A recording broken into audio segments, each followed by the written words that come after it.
Today we're taking a look at the Pimax Portal. Let's get to it.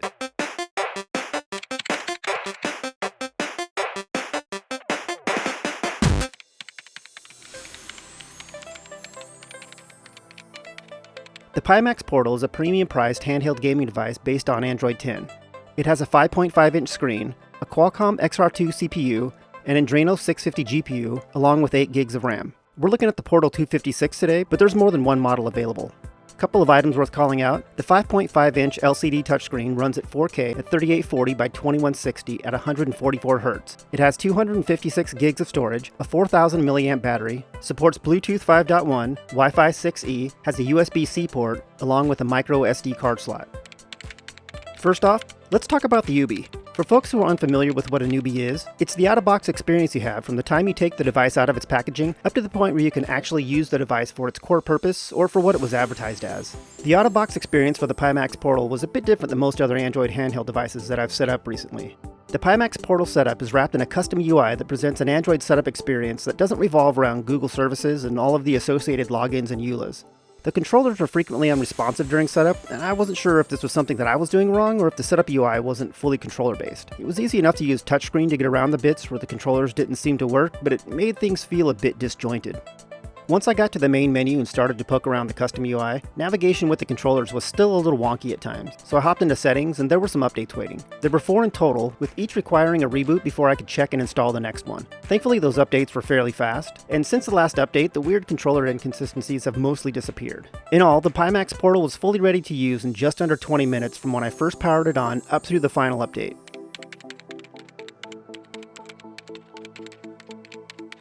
You may have noticed that there's a VR icon on the main screen, and that's because there's a whole VR component to the Pimax ecosystem, where the screen drops into a headset and the controllers break off from the Portal to get placed in VR hand controllers. It all looks very interesting, but at the time of this review, there was no way for me to buy any of their VR add-ons, so I'll mostly not mention it from here on out. If it does show up for purchase in the near future, we might pick it up and do an updated review. With that in mind, we'll be reviewing the Pimax Portal for what we're using it for here, a handheld gaming device. As you install apps and games, they'll show up in the library section of the UI, which you get to by selecting the All Application icon on the far left of the app row of the home screen. The library is straightforward. You have a series of large icons that are easy to navigate for all the apps and games that you have installed, along with a search feature up top. There were only 7 apps here after the initial setup, but I've already bumped it up to 21. If you're someone who installs a lot of native Android apps, you'll appreciate the search feature. The home screen has a gear in the lower left that takes you to the main system settings. This isn't the full gamut of your usual Android settings, more on that in a bit, and instead we're looking at a subset of them alongside and often mixed in with a few custom options that are specific to the Portal. I won't go over everything available here, but there are a few worth looking into a bit more. The About section is where you'll go to check for updates. The Controller section is where you'll go to pair new controllers, toggle the control sticks between single and multiplayer mode, and calibrate the sticks and triggers. The Performance Management section lets you switch between 3 modes of performance. Energy Saving Mode reduces performance to save battery life. High Performance Mode seems to apply a factory overclock, and this is how you'll get the best performance out of games at the cost of battery life. And then there's Game Mode, which seems to be somewhere between Energy Saving Mode and High Performance Mode. It's worth mentioning that our Portal had High Performance Mode on by default, which takes a noticeable toll on battery life. The Resolution Ratio section lets you choose between 1080p and 4K resolutions and their associated refresh rates. By default, we were only able to pick between 1080p at 60Hz and 1080p at 90Hz, and the rest of the resolution options were locked behind a toggle found in the last section that I'll mention here, which is the Laboratory section. To enable this section, you have to set a toggle that has a disclaimer associated with it, that it mentions that the items that this section enables could cause issues. You'll need to enable lab features to get access to things like extended performance management and resolution options. The upper left of the main screen has an icon that takes you to your account settings. The only section that had data for us was the Personal Center, and that was pretty bare bones. The other sections are tied to the Pimax Store, an app that you can access from the main screen. This store had just over 200 apps and games at the time of this review, and installing things from it was as straightforward as installing apps from Google Play. Having said that, we only installed Need for Speed from here to test installing from the store and the account section tie-ins. Back at the home screen, there's a function key in the lower right, and pressing this brings up a little flyout menu that says Launcher on it, but it's actually just access to some system functions. This gives you quick access to things like toggles for Wi-Fi, airplane and performance modes, a gamepad mapper and controller modes, print screen, and brightness and volume levels. One final note here, the settings option in the app library is different from the settings section found on the home screen. The one found in the app library takes you to the standard Android settings with no UI customizations. This might kick off a bit of control panel deja vu with Windows 11 users.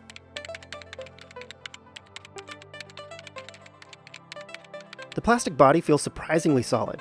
It feels less plasticky than a Steam Deck does, which is surprising. Size-wise, it's pretty much a Switch Lite with removable Joy-Cons. On the back, there's an aluminum cover for the active cooling system, and it doesn't get in the way at all. You'll also find cameras for VR and supported games in the back as well. The speakers are along the bottom, and they're well above average for an Android handheld. They're nice and loud when you want them to be, though they do get a little distorted close to the highest setting, but that's not entirely uncommon for speakers. And in between the speakers along the bottom, you'll also find the USB-C port. Up top, you'll find the power button and the SD card slot. Pressing the power button when the device is asleep brings up a screen that tells you to press any button 3 times, which is very Switch-like. And speaking of the Switch, the bezels are also just as noticeable as they are on a Switch Lite, if not a little more. The LCD touchscreen on the Pimax Portal is excellent. It's pretty vibrant, especially compared to most other Android handhelds out right now, and even holds its own against something like a Steam Deck. On the Pimax, I prefer to play games with the brightness turned all the way up, and this is pretty uncommon for me because full brightness on most devices is simply too bright for my eyes. But here it looks great. A potential downside though is that this is a preference thing, and I can see others thinking that maybe it's not bright enough. I should mention that I did all of my testing in 1080p, because for me it's hard to tell the difference between 1080p and 4K on a screen this small, and that just isn't worth the battery hit. The buttons are all very clicky to me, which some will love and others won't. There's not much travel in them, but that didn't really bother me in any of the games that I tested. The teardrop shape of the A, B, X, Y, and D-pad buttons are a weird shape for a button to me. It's more of an issue for how I use the D-pad than it is the A, B, X, Y buttons. There are some games that I essentially smash the D-pad down and sort of rub my thumb over the buttons, instead of actually lifting my thumb to move from button to button. And buttons in place of a proper D-pad just aren't the same to me. For what it's worth, I have similar issues with the Switch Joy-Con, which is why I did this. The triggers feel good, with decent resistance, and make a click sound when fully pulled. The thumbsticks feel just like Switch sticks to me, so if you like the Switch thumbsticks, then you should like these. You can break the controllers off and use them sideways in multiplayer mode, and once again there's a lot of overlap with Switch Joy-Cons here, right down to the tiny shoulder buttons. However, the Pimax Portal controllers are even smaller than Switch Joy-Cons, and those were already pushing the limits of what was tolerable for holding a game controller. The magnets that hold them to the main unit are strong, and reconnect with such force that there's a warning about this on the sleep screen.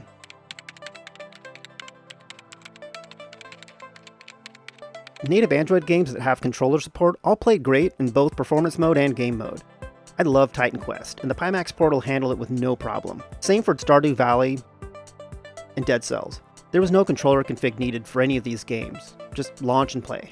If you play a game that doesn't have controller support, there's a mapping feature in the function menu where you can set this up, and it works pretty well. On the downside, even in game mode, which is the middle performance mode, and at 1080p at 60Hz, which is the lowest resolution option, the battery still took a pretty big hit while gaming. Emulation was impressive across the board, and it may be the best that I've seen to date on an Android handheld. I started at the second console generation and tried to hit something from every gen up through 7th gen. I found that the sweet spot for most things was 720p or a 2x resolution.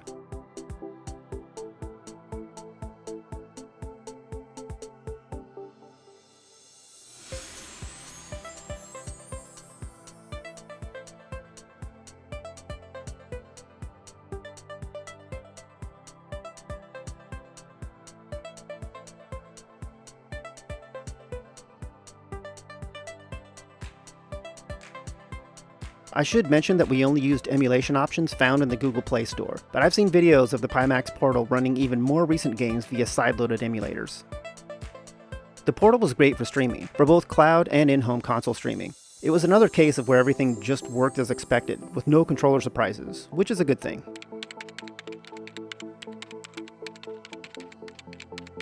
So what's missing from the Pimax Portal? There's no headphone jack, so you'll need Bluetooth or USB-C headphones. There's no dedicated volume buttons, kind of. There's a button combo that you can use with the function button combined with the far upper left buttons. They're marked as speaker buttons, but only work in combination with the function button. But there's a couple of drawbacks to this. First, and the one that I have the biggest issue with, is that when you invoke the volume UI, the system no longer seems to respond to the thumbsticks. So when gaming, you have to be aware of when you're choosing to adjust the volume, because doing so while in a game could create issues. For example, like if you needed to move immediately. Another drawback is that some games didn't consistently respond to the button combo, and in those scenarios I had to open the function menu manually and move the slider that way. Diablo Immortal was most frequently affected by this, but it did pop up in a few other native Android games.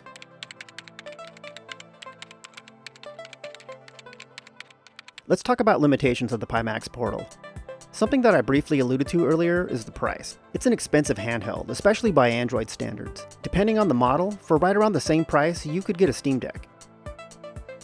Even after all the updates, there were still a few times here and there where the controller simply wouldn't respond. It was somewhat rare, and it's hard to tell if it was the Portal or the game, but it happened enough that it's worth calling out here. Sometimes when coming out of sleep, it seemed to not detect that a button was being pressed. And then after about 20 seconds, the dark green Pimax symbol would appear by itself, and then the press button 3 times screen would reappear, and at that point the buttons worked. It looks like the device was rebooting when this happened, and this happened about every 1 in 15 to 20 times that I pressed the power button to wake the device up. And finally, there's no way to remove the VR and Pimax store icons from the main screen. I've accidentally launched the VR app twice when pressing the A button 3 times from the sleep screen.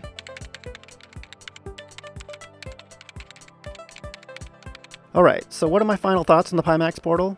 It's a great Android handheld and would be one of the best if it wasn't for the price. The overall build quality feels like I'm holding a premium gaming device. I love that it has a controller-friendly custom UI, and also love that the game performance across the board was excellent. It's the best Android emulation that I've experienced to date, and SD card support made it super easy to get up and running in that space. On the flip side, battery life on the Pimax Portal might be the worst that I've seen in an Android device to date. Depending on what I was doing, it burned battery as fast as a Rogue Ally or Steam Deck, and maybe even faster at times. The volume button thing is weird, and I wish we had hardware buttons over what is essentially a software solution, because the software can be inconsistent and kind of gets in the way at times. And on the topic of software, while the custom UI is a really cool touch, there were frequent issues waking the device up, and I wish it had more customization options because as it is, it's pretty bare bones.